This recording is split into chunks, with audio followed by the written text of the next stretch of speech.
If your African cichlids suddenly stop growing, stop scrolling for a second. I don't mean slow growth. I mean that moment when weeks have passed and nothing really changed. Same body shape, same size. Nothing feels different. You start wondering if something is broken. I've watched this happen in too many tanks, including my own, and almost everyone jumps to the same conclusions. Genetics, food brand, bad luck. But that's usually not it. What's actually happening is quieter. Your fish didn't stop eating, they stopped building. And in a minute, I'll explain what building actually means inside your tank. Because by the end of this video, I'm going to show you how to restart it. Not theory, not forum advice. Real changes you can make this week. I didn't notice it right away the first time. It showed up slowly. One fish stopped hunting, another started watching instead of reacting. A third looked physically fine, but felt empty. At first, I treated it like normal aquarium problems. Then something clicked. Some cichlids don't break down from stress. They break down from quiet pressure that never turns off. Have you ever looked at your tank and felt like some fish aren't reacting?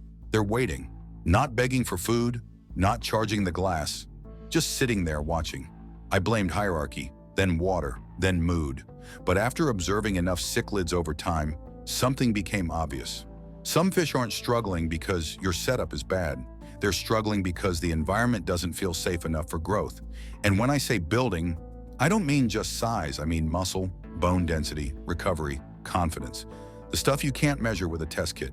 Here's where everything starts. Feeding time. Most people think feeding is just feeding. It's not.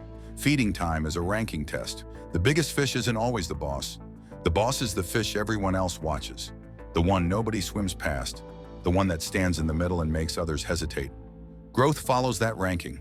The fish that eats confidently grows. The fish that waits grows slower. The fish that grabs food and immediately backs away usually never catches up.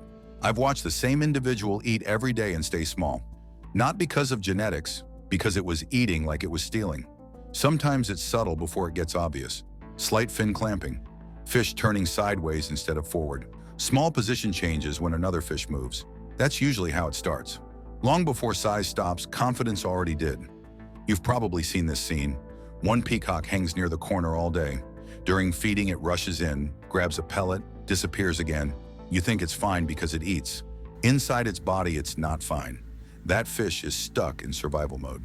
Food becomes maintenance instead of growth. That's chronic stress, not dramatic stress, the quiet kind. One fish never swims freely, another hugs the glass, another flinches when someone turns, another eats fast and retreats. You still see pellets go in their mouths, so you assume everything's okay. But stress changes digestion, hormones change, growth shuts down, and it doesn't just affect the weaker fish. One dominant bully can slow down the entire tank. The whole system becomes watch your back. If chasing happens all day, not once in a while, your fish aren't growing, they're coping. This is where line of sight matters. In tanks where everyone sees everyone, aggression never resets. Fish are always on. Stress stays high. Growth stays low. You don't need beautiful aquascaping.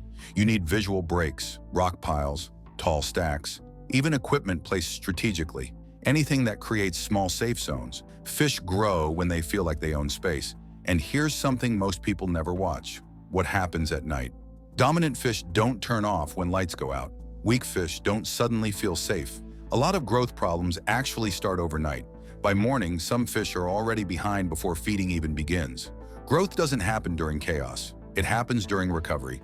If a fish never fully relaxes, it never fully builds. Now, stocking pressure, people get this wrong constantly. You can have a crowded tank where fish grow fast. You can have a half-empty tank where growth stalls. In lightly stocked tanks, aggression becomes focused. One fish becomes the target. That fish eats last every day. In crowded tanks with no visual breaks, everyone stays stressed. Different setups, same result. So don't ask overstocked or understocked. Ask the real question, can weaker fish eat without fear? If the answer is no, growth slows. Feeding structure comes next, and this is where many tanks quietly sabotage themselves. Not food brands, structure. One big feeding feels satisfying, but it creates chaos. Dominant fish rush, weaker fish hesitate, waste explodes, and your filter spends the next 12 hours cleaning your mistake. Smaller feedings spread through the day work better. Less competition, less panic, more equal access. Even splitting the same food into 2 moments changes the whole tank. That's what builds bodies. Because if the same fish always gets the first bites, the same fish always gets the growth. I used to do this too. I learned it the hard way because I used to think water was just water. Clean is clean, right? Then I started watching tanks that looked perfect on test kits but still stalled. African cichlids can survive in water that's technically clean while their bodies stop responding. Breeders don't grow fish with magic pellets, they grow fish with hoses. Fresh water is growth fuel. It tells the body it's safe to build. If water changes are small and rare, nothing crashes. Fish don't die, they just stop improving. Your water isn't dirty, it's tired. If this sounds familiar, stay with me, because this part matters. And this connects directly to oxygen, which brings us back to that they eat but don't build problem. Oxygen controls digestion, metabolism, recovery, especially at night. Lights go off, plants stop producing oxygen, bacteria keep consuming it. The tank gets heavier, fish don't gasp, so nobody notices.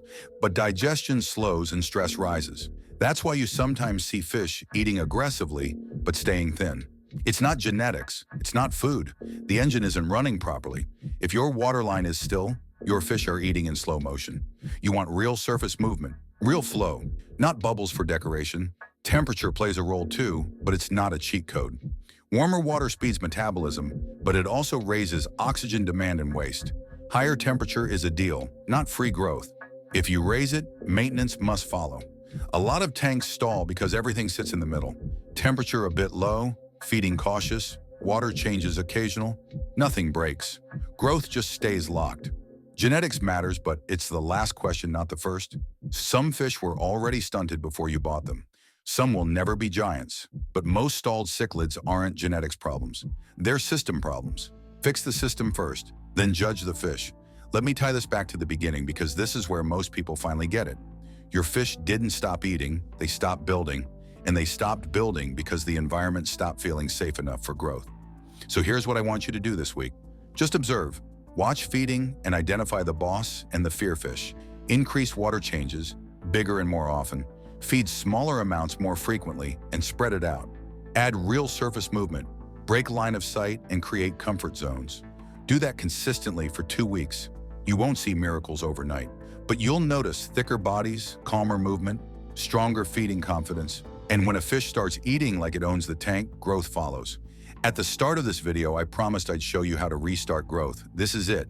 Lower stress, fresh water, oxygen, fair access to food, visual safety. No magic products, no shortcuts. Your fish didn't stop growing. Your tank stopped feeling safe. And next video, I'm breaking down the most controversial topic in African cichlids, overstocking. Why it sometimes speeds up growth, why it sometimes destroys tanks silently, and how to tell the difference in your own setup. If you want that, leave a comment saying overstocking. I read them all. That's what I try to do here. I just watch behavior first. So the next mistake doesn't have to be yours. Check my other videos, there's always something you interested. And if you want something simple to start with, I broke down my clear water routine the other day. It should be on your screen right now. Click it, I'll meet you there.